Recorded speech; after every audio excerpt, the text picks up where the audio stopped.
professor of history and a museum director, and I was privileged to build a bunch of good museums throughout 3 different states over the years. And occasionally I would give what were called VIP tours. Somebody important would come into the museum, a governor or a president or somebody like that, and I would usually give those tours. So I had to know what was in my own museums that I'd designed and built. One day I had one of my docents call me, and she'd gotten sick, and she said, "Danny, I have a group of people coming in and I just can't be there. I am sick." And I said, "That's okay, I'll take the tour and I'll take them around." So this group came in, and there's actually 2 busloads of people, and there were like 35 on each of the buses, and they came in, they got off and unloaded. I said, "I'll be your tour docent today," and I took them through the museum. Since I had designed it and did all the interpretive text blocks for it, man, I mean, I gave them a humdinger of tour for a $5 charge. And we got up on the 2nd floor, and this lady came to me and kind of tugged on my shirt, and she said, "Sir," she said, "they told me y'all had good docents here, but man, you are really good." She said, "How did you learn all this stuff?" And I said, "Well, ma'am, I got to confess to you." I said, "They just hired me this morning. I've made all this up as we walk." So when I make this presentation, I hope you'll keep that in mind, that well may be the circumstance here. Let's talk a little bit about the word discombobulated here. I belong to a reenactment group. We call ourselves really living historians, and if there's any group of people in America that were discombobulated, the Confederate Guard was that group. Now, when I did my research for my dissertation, it was on a group of Texans known as Granbury's Texas Infantry Brigade, 8 regiments that were together during most of the war, but almost all of them served east of the Mississippi. There was one kind of a rare exception, and that was a group of men that became what was known as the 17th Texas Cavalry Dismounted. And Texas raised a disproportionate number of cavalry regiments to infantry, artillery, etc. during the Civil War. A good Texan went from one saloon to the opposite side of the street to the other saloon, but he went by horseback. He wasn't going to walk if he didn't have to. In the late period of 61 and early 62, a great number of Texas cavalry units were commissioned or authorized to be enlisted into the service under a very kind of unusual circumstance. The regular regiments were raised for 3 years of service, but because of some disastrous late 61 campaigning, early 62, they had also authorized a number of 12-month regiments. You could enlist and go in for just 12 months, go home. Well, in East Texas, there was a regiment raised by a guy by the name of George Moore, who lived down here in Nacogdoches, Texas. And he said, "I'm going to raise a cavalry regiment, and we are going to go off to the front. We have been promised by Richmond, I've been commissioned, and we are going to bring together men from East Texas. One notable exception is Red River County," and I point them out primarily because of this. It's the only county that contributed a company where there was less than 50% of the people supporting secession when the vote was conducted. All of the rest of them here had votes of either 60% up to 80% of the citizens, because they were deep East Texans who primarily came to Texas from Louisiana, Arkansas, Mississippi, Alabama, Georgia, southern states, deep southern states. They rendezvoused near Tyler, Texas, on the east side of Smith County, a little town called Jamestown. It's a ghost community now. They were very fortunate. They had 2 guys, one who had already been served in the east part of the war in North Carolina, and that kid had been in a military academy prior to the war and had been a drill instructor for his own regiment, the 1st North Carolina. And another fellow also had had previous U.S. military experience and had been a drill instructor. So when they met at Jamestown on February the 1st, the first company arrived, they started drilling these people, and they drilled them both in the infantry tactics as well as the cavalry tactics. Although these guys said, "Hey man, we're not ever getting off our horses," they still had to learn a little bit about it. Well, what are we going to do with them? We're going to send them to theaters of operation very quickly. And with the loss at Fort Donelson, with the loss at Shiloh, they began to order these regiments that were being raised on these 12-month volunteer stipends to say, we're going to send you up northeast. Some of you are going to Arkansas, some of you are going to Corinth, Mississippi, and the 17th Texas was supposed to go to Corinth. They rendezvoused initially at Clarksville, Texas, and there they were given some more drill. They were allowed to come back through East Texas to visit their homes, many of them for the last time forever. Okay? They left there and they came to Texas, from Texas to Louisiana, stopped in Greenwood when they first crossed the state boundary, and they noticed something very unique. The women would line the sides of the road and throw rose petals out in front of them who were Louisiana widows already or who had men in the army. This one regiment had 43 wagons, and even though there were only 10 companies of roughly 100 men each, they had almost 2,000 horses with them. You know, you never can have too many. When you can ride two, why not? Okay? They went across to Shreveport, they forded the river, and here they began to get their first experience of what war was about.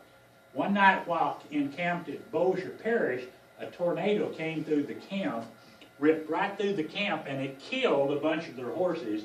It maimed several of the men, and they had to discharge them from service. But they also began to notice while they were captured there that men began to come down with measles and the mumps and the bad drinking water that they were existing on as they out of the river there caused these people to get all kinds of gastrointestinal diseases. To top it all off, their commander was a politician officer, Moore. Some of the guys did not like him. He was too haughty. They referred to him as a martinet and other descriptive terms that I won't employ here. But by the time they left Bossier Parish, they were headed towards Arkansas. Some really scuffling began to break out. People learned that a Confederate conscript law had been passed. And that conscript law would require them to be reorganized. And so as they got into southern Arkansas, word came down to reorganize, and in that process, Moore was kicked out of the regiment, the guy who was the colonel, and instead they put a guy by the name of James R. Taylor. Keep that guy in mind because he's going to be here at Mansfield, was elected colonel, and he had been a college student at Larissa College in Rush County and rose from that within the space of about a month from that to a colonel of a cavalry regiment.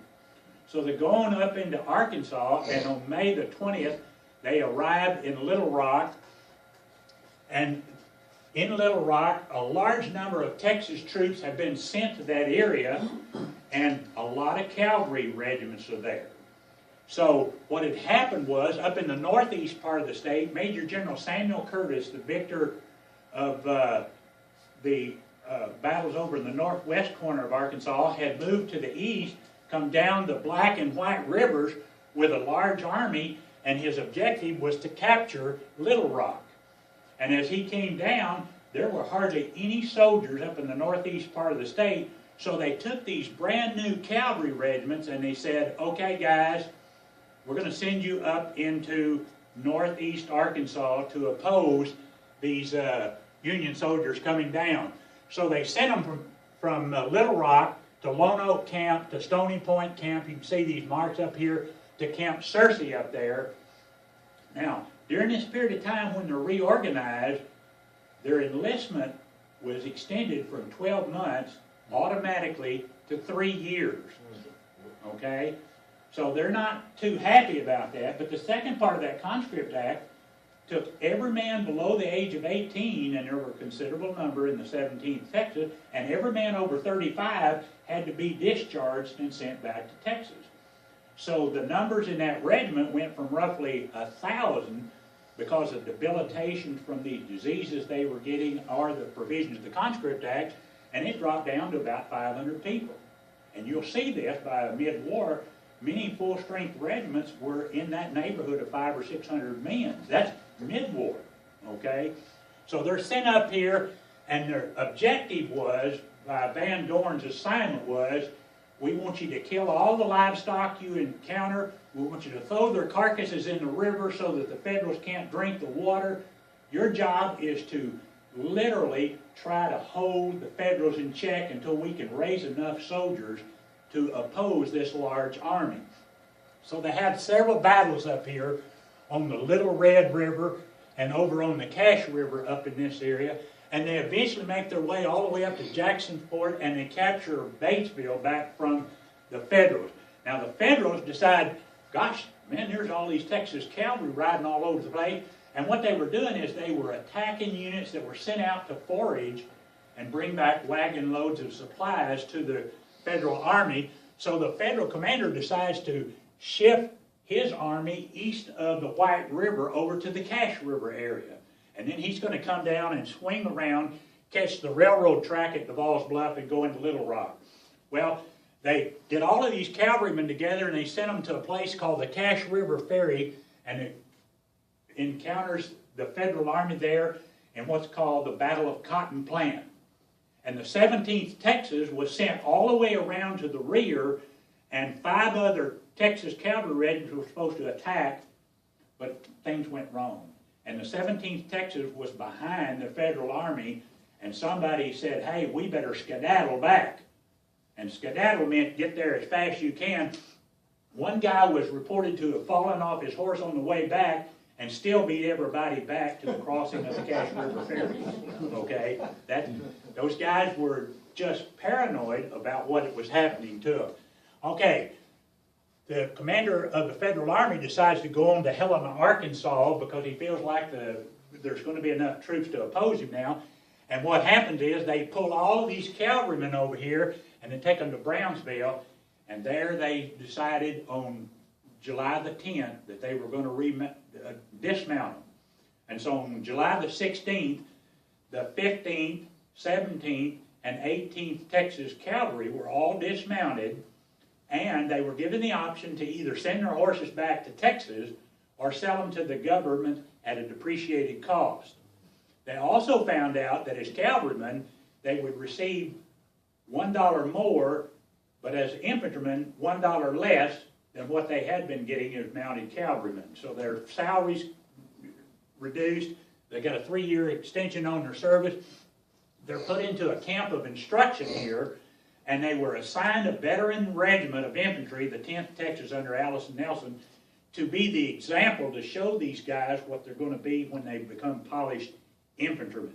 Now, because they were cavalrymen, they did not want to become infantrymen, and they literally rebelled and said, we are not going to be infantrymen. So they came up with this guise to satisfy them of being a dismounted cavalry regiment. And that's what these guys will remain throughout the rest of the war. Okay? So they're sent back to Little Rock, and they go to Crystal Hill. Again, they have bad water, poor rations, and they really suffer terribly. And they're sick most of the time. They cannot get any medicines in central Arkansas, and so they suffer tremendously. Okay? Now, they rock along for a little period of time. They're sent back up here to Austin, Arkansas, and then in November, word comes that a federal force is supposed to leave Helena, Arkansas, come down the Mississippi River, and is supposed to come up the Arkansas River to attack Little Rock from the southeast. There, the Confederates at the post of Arkansas had established a fort called Fort Heiman, and it was a 4-bastion earthwork, and this is what it looks like, and it had 3 large guns that overlooked the river itself, and this fort was going to be occupied by a small Confederate force of artillerymen, and actually ended up with Confederate Marines off the gunboat Pontchartrain. Meanwhile, the Federals came up the river under a guy by the name of John McClernand, and he had 2 infantry corps, the 13th and the 15th, and that numbered about 35,000 men. Meanwhile, this brigade that included the 17th Texas was rushed down to Arkansas Post in November, stayed there through December, and in early January, when the water got high enough, the Federal Navy sent up 3 ironclad gunboats, 2 tin-clads, which were actually iron-covered boats, but they were only a 1-inch thick iron, and 27 troop transports bearing all of these Federal. So, and I want to point out the disproportionate numbers. This is not all of the Federals, okay? This is the Federals that were in the first assault wave that attacked the Confederates at Arkansas Post. The Confederates had gone down the river to meet them and were flanked out and fired on by these large gunboats and withdrew up here. They had a line that had been laid out, but it had only been surveyed. Not a spadeful of dirt had been turned when the Federals got there. So during the night of January the 10th, in the midst of a extremely inclement weather, driving rainstorm and sleet, these guys who had been for several days earlier in balmy weather and had been wearing their summer clothing, in essence, their camps were out here. The Federals arrived. They can't get back out to get their winter clothes, and so they file onto this line, and during the night, they dig all night long to make themselves a parapet or a set of rifle works that they can fight from behind. This was 1 brigade, the 6th Texas Infantry, 24th and 25th Texas Cavalry, 18th, 17th. All of these cavalry units over here on the left-hand side here, the left flank regiments, were armed with double-barrel percussion shotguns or sporting rifles, okay? So they have to wait until the Federals get pretty darn close in order to fire at them. Only the 10th Texas had infield rifles. So here's what happens. They end up occupying this 700-yard line, but they're 200 yards short from having an anchored left flank. So their left flank is in the air. Well, guess where the Federals are going to attack? Sherman learns that this little post bayou only has water to about ankle to knee deep, and he can get artillery and cavalry and infantry across there. So he starts sending people that direction, and they launched their assault parallel to Post Bayou. This 19th Arkansas, which had been over here, was rushed over here, and parts of the 17th Texas Cavalry are sent out here as skirmishers because they know the skirmish drill quite well. Cavalrymen knowing infantry skirmish drill. So they're sent out here. They delay these until daybreak, and at daybreak, when the Confederates look out here from where they had been during the night, the ground in front of them is just a mass of Federal units, battalion after battalion after battalion, as far as the eyeballs can see. They start an assault in echelon from Sherman's Corps on his right flank, and they send 1 brigade after another brigade after another brigade. The only good thing about the Confederate works is you see there's a slight bulge outwardly in the center of the line so that all of the troops on this side could fire at the Federals as they approached over here, but they had to hold the fire of these dismounted cavalry regiments who were armed with shotguns until the Federals got pretty close. Now, this was an all-day battle. The Federals got some of their gunboats past this fort, and they also established a battery of 20 and 30-pounder Parrots over here on the east side of the river, and they enfiladed the rear of this line outside of the major fort. And finally, flags, white flags, started going up on the ramrods and the bayonets in the 24th Texas Cavalry, and they surrendered. Now here was the advantage, only advantage that the 17th Texas had.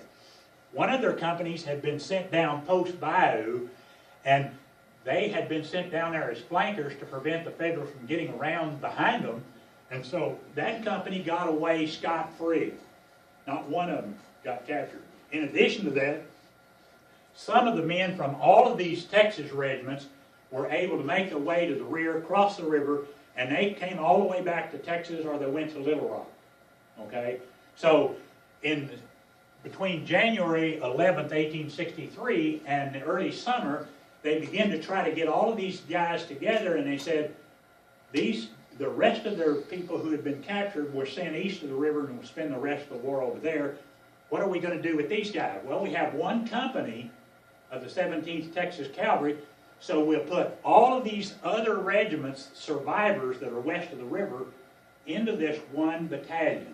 So on July the 1st, they organized the 17th Texas Consolidated Dismounted Cavalry. And that's why I call them discombobulated. All these things they've been through had reduced their strength to just a handful of men. One of the guys that helped work this to make this possible, the 17th Texas, was a guy by the name of Jose. Okay, get that Hispanic in there. And old poor Jose had been a lieutenant in the 6th Texas Infantry, and he's featured out here in this exhibit, and you can go out here and find him, and I'm going to let you do that, okay? And he and others go to Tyler, Texas, and there they begin to bring these guys together, and they start farming them up, and they're ordered to Shreveport, and 2 miles west of there on July the 1st, 1863, they start enrolling the guy's name. On July the 6th, a lady by the name, we think her name was Emma, but her last name was Watson, a Louisiana woman, crafted a flag, a regimental 2nd Confederate National flag, and presented it to them 7 feet in the fly and 3.5 feet tall, okay? And that flag is given to them on July the 6th, and Kirby Smith sends word to Taylor, I have organized a brigade out of the 17th Texas, the 22nd Texas Dismounted Cavalry, 31st and 34th Texas Cavalry, and I'm looking for an infantry regiment. I'm sending this group to you very soon, and they will go to Natchitoches, Louisiana, and I want to arm them with guns that Taylor has captured at Brashear or Brasher City, whichever way you want to call that, in the Tesh campaign just earlier that year. And he said, I want them to have Springfield or Enfield rifles. So they leave Shreveport, and they go down here to Natchitoches. But when they get to Natchitoches, he says, okay, we need to send them down to Alexandria, and we need them, because of the railroad there, we need to have them build trenches down there. Well, while they're on their way down there, or once they get there, they are finally being supplied with regular infantry material. And so you'll see in a minute, I'll show you a photograph of another group that they're just exactly like, but they're out at Alexandria, and then they decide that we want to blunt Banks's movements here west of the Mississippi, so they send them over to Marksville in October, and there on October the 16th, they arrive and make contact with Taylor's army, and there they become associated with Mouton's brigade at that time. Okay, it'll later become Gray's Infantry Brigade, and that is the 18th, 28th, and Consolidated Crescent regiments that they'll be associated with out here. But they're not brigaded with them at that time. Instead, what they do, the Federals had feinted towards upriver because the Confederates had built some works on at the town of Trinity and Harrisonburg. So they started the brigade up to cross the Red River, and they're going to go all the way to Monroe, Louisiana. Inclement weather sets in. This is December of 1863, and the guys are marching across middle Louisiana without shoes on and without overcoats, and of course great numbers of them become ill with pneumonia.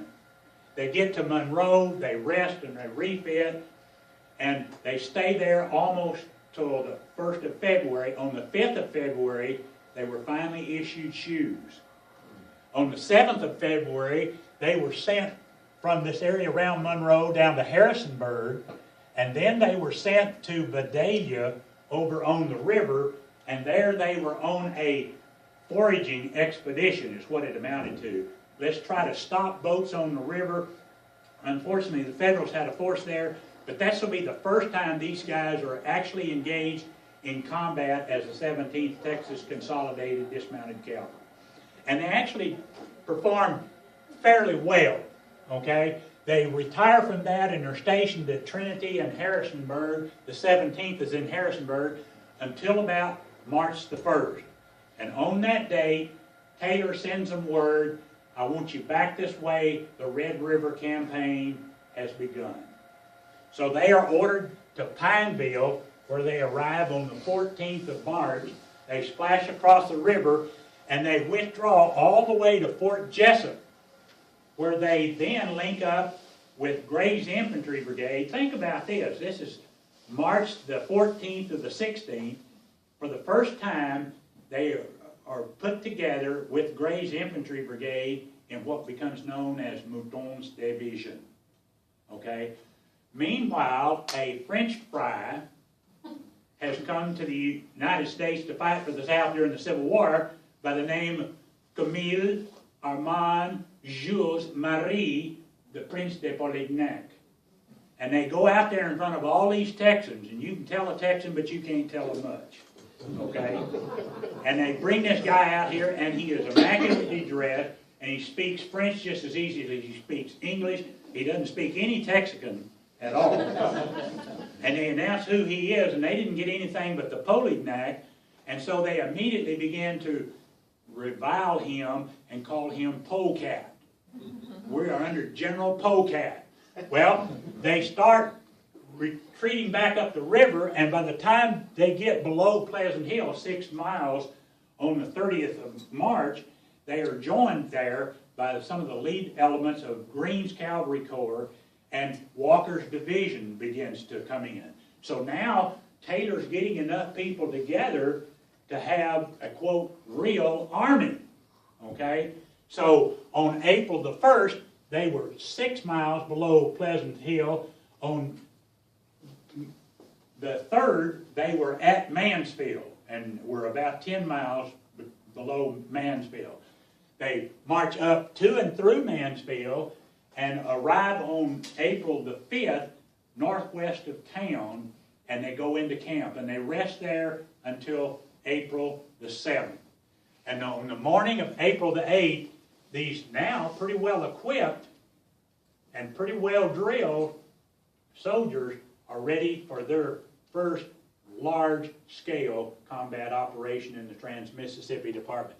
And this shows you, the thing I would point out to you is, it's very customary, a man didn't go into the public, and being in the military was the same as being in a public environment, without his coat on and without his top buttons buttoned. His coat's a little bit small, so he couldn't button his top button, but he can button the one closest to it, okay? This is an unknown CDV of a Confederate, has no back mark on it, but I thought he was a real handsome looking guy, and you'll notice he's not a terribly young guy, okay?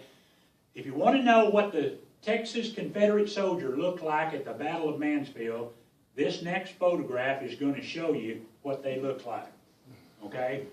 This is the Ellis County Bengal Tigers. The photograph was taken February of 1864 when they were back in Waxahachie, Texas on recruiting duty. And all of these guys here are in the original Company D, 4th Texas Cavalry, Arizona Brigade. Okay? And these guys up here, notice the disparity in ages on these guys in the rear rank. The average age probably had to be about 45 to 50, because by that time, everybody who is already young enough was in the Army, so they were recruiting. And this guy right here is actually identified on the 2nd generation copy as Calvin Cheevers Pearson, and that helped me locate this unit, fix them who they were. But they were back, they didn't make it to Mansfield, but their two sister regiments, the 2nd and 3rd Arizona regiments, made it to the Battle of Mansfield and participated. They're armed with Enfield rifles, they've got the same kind of uniform, the same kind of hats. That is a dismounted cavalry unit right there. That's the epitome of them, okay? And they're in front of a very fine hotel. Notice the glass broke out in the window. You got a discount for that, okay? All right, so let's go back to Mansfield. On the morning of April the 8th, 1864, those troops broke camp, and with Polignac's brigade in front and the 17th Texas marching as the advanced regiment, they headed back down the road to Mansfield. When they came down into Mansfield itself, the band of Mouton's division began to play Dixie. And they came right through town, and they came out here to the Sabine Crossroads area, and there Mouton was given an order to have his division file north of the road, turn back to the north, and that's what they do. And the 1st Brigade, Polignac's brigade, comes down and files right and forms a line of battle in almost a 90 degree from where he entered that woods behind that field there. And he lines up with the 17th Texas on the left, and the reason he does that is because that's going to be the battalion of direction for Polignac's brigade on their assault. Okay? And then he marches the Gray's infantry brigade, and notice how they kind of inverted these. It's the 28th Louisiana, the 18th Louisiana, and then the Consolidated Crescent Regiment, which was composed of several regiments and battalions that had been consolidated together. All right, so that's his brigade. To their right is Randall's brigade, Wall's brigade, and then Scurry's brigade to Walker's Greyhound division. Okay? And that's the bulk of his infantry forces that he's got. And on either flank, he's got cavalrymen, some of whom have been dismounted to assist in this operation. And he's going to make an assault in echelon from the left, beginning with these troops over here, which is going to be Gray's brigade with Bagby's brigade of cavalrymen. And if they break around, the cavalrymen are receiving instructions that have horses to go back and get their horses and then head south again. They have a little small creek that they're going to cross, and they're going to come down a ridge, disappear almost out of sight, and they're going to come up the ridge and into the front of Vance's brigade. And here's the key for the 17th Texas right there, the 130th Illinois. Go out there and look on the wall, you'll see the heaviest loss sustained by the federal units on that field is in this regiment right here, the 130th Illinois.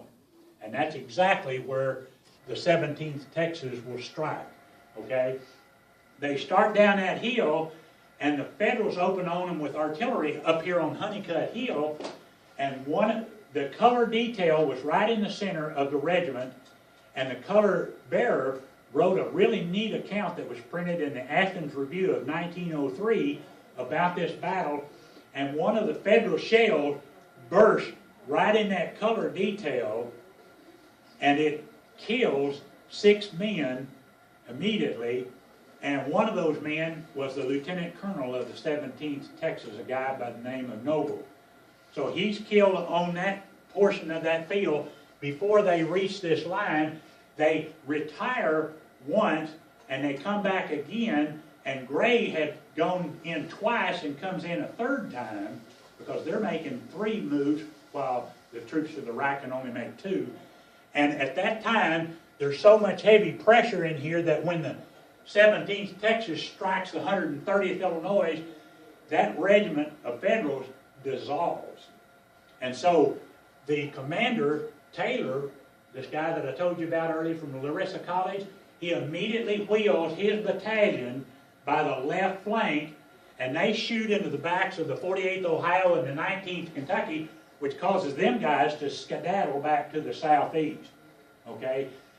Just as that happens, Randall's regiments here arrive, and the 28th Texas Cavalry Dismounted, which was Horace Randall's own regiment, will also roll up the 77th Illinois and start driving. So your Federal line divides like that.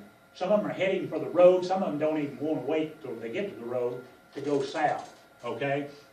In that process, they overrun the 4th Division, 13th Army Corps, the 2 brigades under Landrum there, and they get about 1.5 miles further down the road, and here they begin to run into Cameron's division, which is the 3rd Division, 13th Army Corps. And there are so many Confederates concentrated because the cavalry have indeed literally pinched in on towards the road, and so they literally just wash almost over. Now, I say that the battle there lasted longer than it did on Mansfield proper here, okay?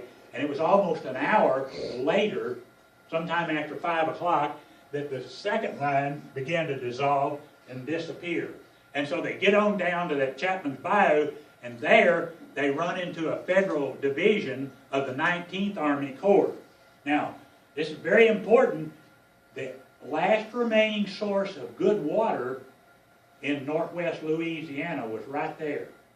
If they drove those Federals away from that water source, they had their backs against the wall then. Okay? So, in the meantime, Mouton having been killed, Polignac moves over to division command. James Taylor takes command of Polignac's brigade. He leads a spirited assault on the left flank of the Federal Right Division, and in the process of leading that assault, James Taylor gets shot dead.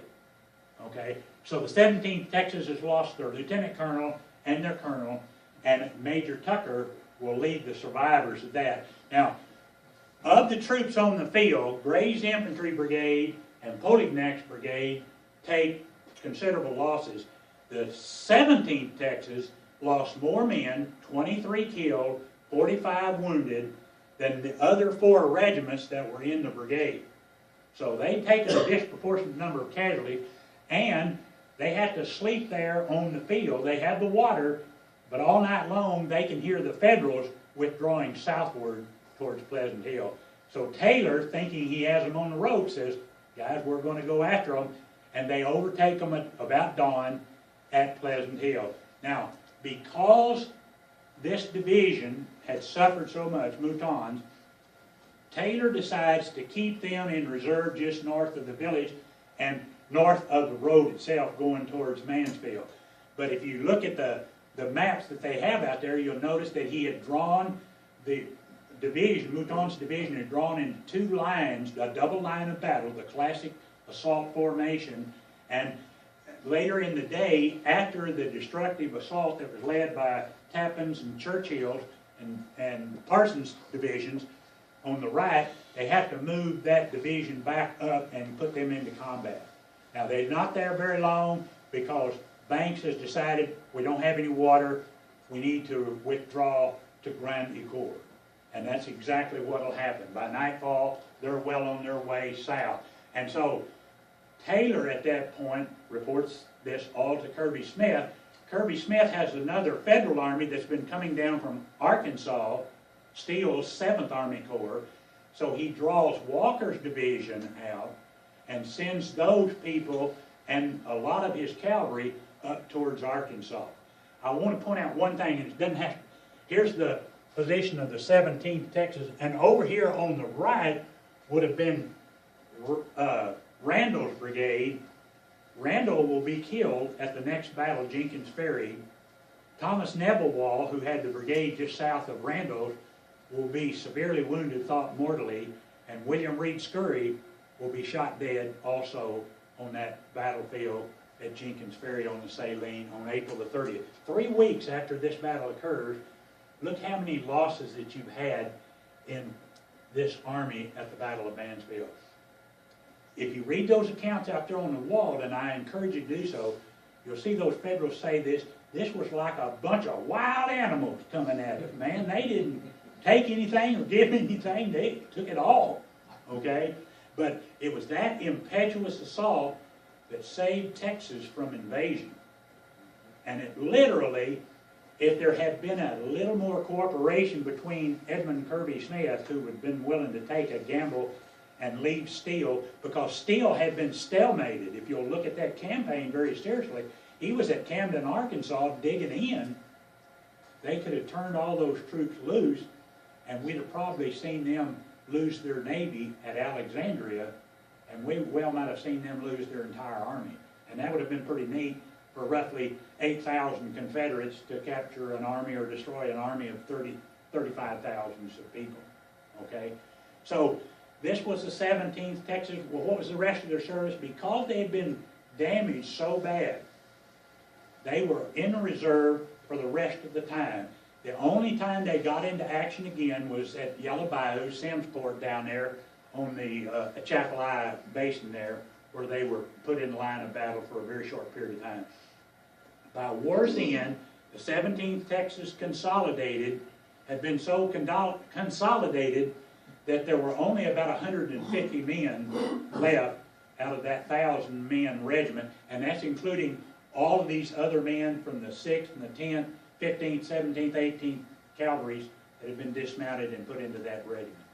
So I didn't do my original research on these people. I only stopped here and offered to do something on these people because they had originally been assigned to the brigades that became Granbury's Texas Brigade.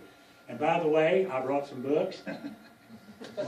And were you to want to have one, we would love to sell them. If you hadn't already bought one, you don't get out of the room until you get them.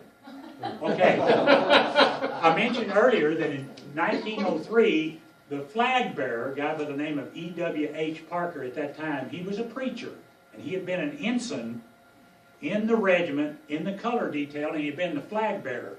And this is him at a reunion at Lufkin in 1929, and that's their flag that they had. This is where the shell struck that flag, okay? And there's bullet holes in it. I mean, they really took it on. This is Captain Fears of Company A, who was the senior-most company from Nacogdoches, but that's their flag. Ladies and gentlemen, I hate to tell you things that are bad in my opinion, but I worked in a museum once a week after I retired in Tyler, Smith County, and that flag was in their museum, and they had a little old lady who was working the museum, and an attorney came in one day with some of the family members of this Parker, and they said that flag had only been loaned to y'all for a short period of time, and we're here to get it, and that lady gave them that flag, okay? That flag subsequently was restored and was sold into private hands. Now, I'm not adverse to collectors. I've been a collector a bunch of times myself in my life, but things like this deserve to be in places like this, okay? And that would have been an ideal place for Texas to be well represented in its museum. Because other than, think about this, other than Vincent's Louisiana Cavalry, Cornet's Louisiana Battery, and Gray's Infantry Brigade of 3 regiments, this was the Battle of Texas versus the entire northern heathen nation. When I taught college history courses, I would teach my little darlings, and I taught them from 18 to 85, and I'd say, now you're going to hear nothing but the truth in here. And I said, so I'm going to tell you this. If you go around somebody who's from the north, ask them if you can touch up on their head and you can feel the residual horn cores. And the reason they wear baggy breeches is because they have to cover their forked tails up. And I said, now that's history right there. We thank you for allowing us. This is the first time I've ever done this one, and I kind of threw it all together, but it gives you a good sense of, here was a group that started and worked under very adverse circumstances. Why would they stay throughout all this?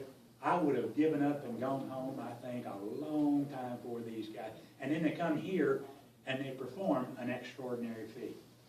Okay?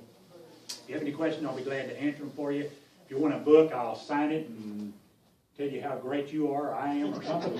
So we can make a paltry $5 off our book. Yes, sir. Being from Lufkin, do you know anything more about that reunion? I do not know. I do have a picture, and it's in my file back here. Remind me, and I'll show it to you, because somebody wrote in pen on there their names and the flag, and that it was at Lufkin in 1929. If you know where that is, I think that 7th Texas was from Angelina County, weren't they? Who? 7th Texas? Some of the 7th Texas was, yeah. Well, there was a company from the 17th Texas from Angelina County. Oh, was it? Yeah, there sure was. Okay, any other questions? Thank you very much. Thank y'all for letting us come over here and speak, and I hope you've enjoyed knowing a little bit about the 17th Texas Dismounted Consolidated Cavalry Regiment. Thank you.